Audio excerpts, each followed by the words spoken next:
Ancient civilizations and their spiritual technology, a sacred transmission on the lost frequencies of light. Opening transmission. There are echoes in stone and frequencies buried not in the earth, but in memory. When we look at the ruins of ancient civilizations, we often ask, what did they believe? How did they live? But the better question might be, what did they know? There was a time when temples were not just places of worship. They were instruments of awakening, when sound was not entertainment but a bridge between worlds, when architecture was not aesthetic but spiritual geometry, when human beings were not isolated minds but tuning forks in a field of intelligent vibration. In this sacred transmission, we journey back, not through history books, but through resonance, to remember what was encoded in silence, hidden in form, and waiting still in your breath. 1. What is spiritual technology? Spiritual technology is not something we invent. It is something we align with. It begins with the recognition that consciousness is primary, that the universe is not built of matter, but of energy patterns, of intention, of fields that interact and respond to awareness itself. In this worldview, a spiritual technology is anything that harnesses natural laws, vibrational, magnetic, energetic, to elevate awareness or alter consciousness. A chanting practice that steadies the breath and stills the mind. A structure that amplifies intention through geometric symmetry. A ritual that opens the body to light and presence. These are not relics of superstition. They are blueprints of vibrational mastery, where modern technology focuses on external force. Spiritual technology is about internal coherence, not dominance over nature, but dialogue with the cosmos. Not invention for productivity, but alignment for awakening. 2. Egypt, pyramids as harmonic machines. The Great Pyramid of Egypt was not just a tomb, it was an energetic chamber. Its dimensions correspond precisely to planetary cycles, geodetic markers, and the golden ratio, a mathematical reflection of organic growth in nature. Each chamber was constructed from granite, rich in quartz, a mineral known to vibrate and conduct frequency. Inside, certain tones resonate in specific chambers, and initiates would enter these spaces for ritual, not death, but transformation.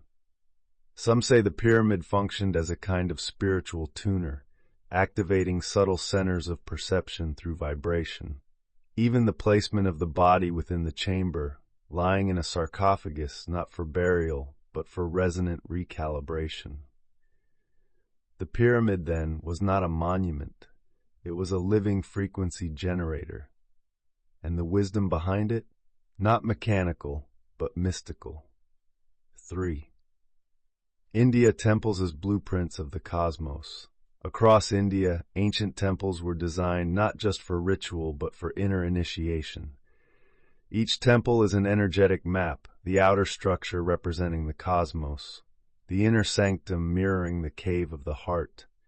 The seeker moves from the busy world outside, through increasingly sacred spaces, toward a central chamber of stillness. This is not architecture.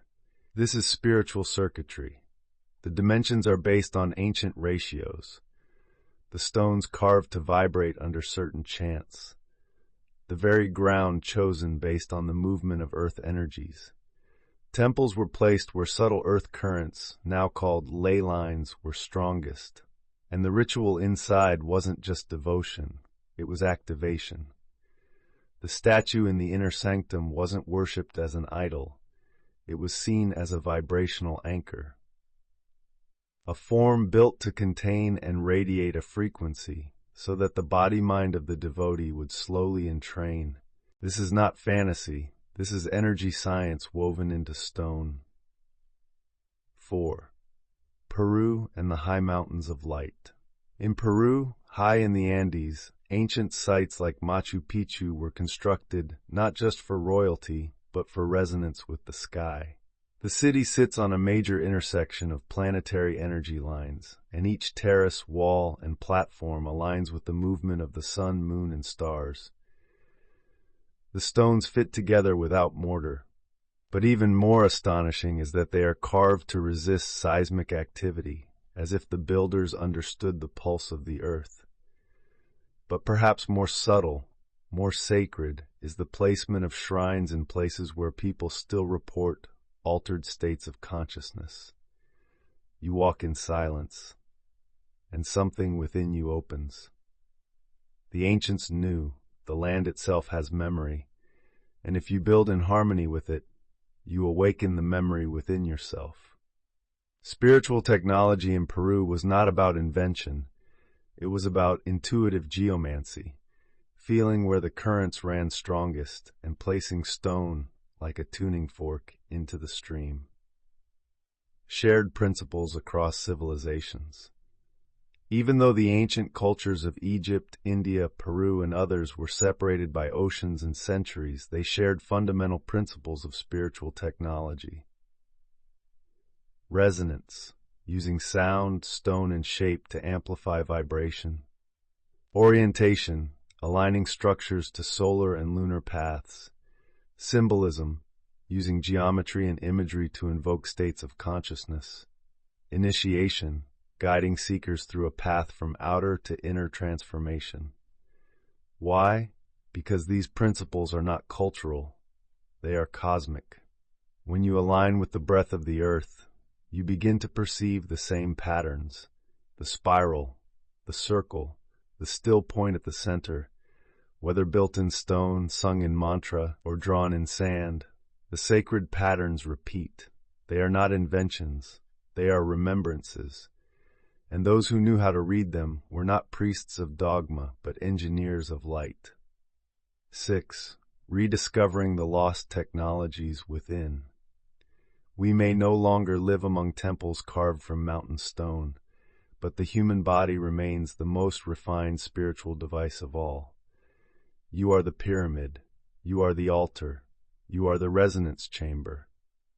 Your breath is a tuning mechanism, your spine a living antenna, and every time you become still, truly still, you activate what the ancients knew.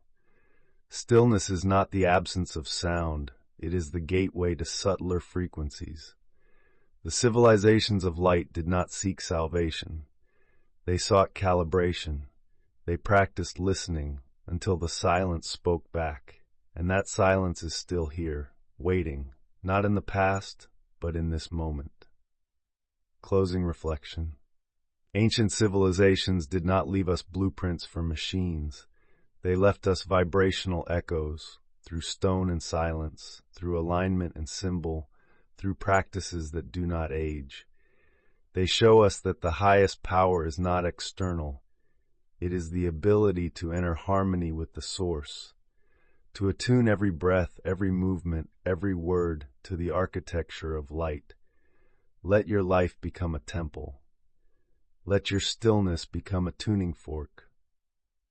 Let your being become the altar through which the forgotten light flows again, because it was never truly lost, only waiting to be remembered. Next transmission. In our next sacred exploration, we will enter why certain places on Earth have higher spiritual energy. Discover why specific lands, mountains, and temples pulse with magnetic resonance, and how your own body responds to these sacred geographies.